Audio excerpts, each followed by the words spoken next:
আৰে কি বিচাৰ কই থাকে এই বিচাৰ বুলি কলে মই একো নকম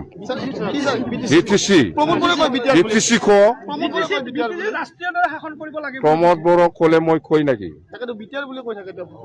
বিচার বুলি কলে মই একো নকম বিটিসি তেতিয়া মই এনসার দিম এইটো বিজেপি হল রাষ্ট্রীয় দল ইহঁতে কবই বিটিসিত আমি শাসন কৰিম এইবিলাক ৰাষ্ট্ৰীয় দল হিচাপে সবে নিজকে ডিমান্ড কৰি লয় কথাটো একে কংগ্ৰেছো আজি কৈ আছে আমি শাসন কৰিম আমি সৰকাৰ বনাম বিজেপিও কৈ আছে কংগ্ৰেসও কৈ আছে ইউপিপিএলও কৈ আছে কোৱাটো সবে কব আমাৰ কোনো দলৰ লগত বুঝাবুঝি নাই বিপিএফে অকলে আছে কারো লগত এলায়েন্স হওয়ার কোনো প্রশ্নই অহা নাই আর করাও নাই আর নকরিব বিপিএফে অকলে সরকার কৰিব আমাৰ কাৰো লগত মিত্ৰতা নাই মিত্ৰতা থাকিলেহে থাকিব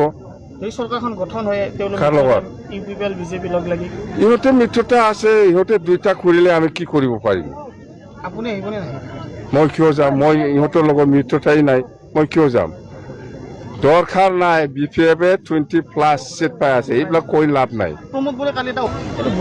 প্রমোদ বড়ক একবার হুদকচোন হেলিকপ্টারত কয়টা ঠেং থাকে এইটো আগত হুদক ইয়ার পিছত কোনে যাম্বা তই ড্রাইভারক বুদ্ধি চোৱা নাই কিয় মই পয়সা দিব পাৰিছে নাকি সৰকাৰ অহা পিছত মই দিম এতিয়া তেলটো মই ভৰাই আছে কিন্তু ভাড়াটো মই দিব পৰা নাই বাকি কোন ডাঙৰ আমাৰ কি ডাঙৰ দল কোন আছে বিটিসিত ইউজিৰ কথা ইউজি নহয় আন্ডাৰগ্ৰাউন্ড বুলি কৈ যাম্বা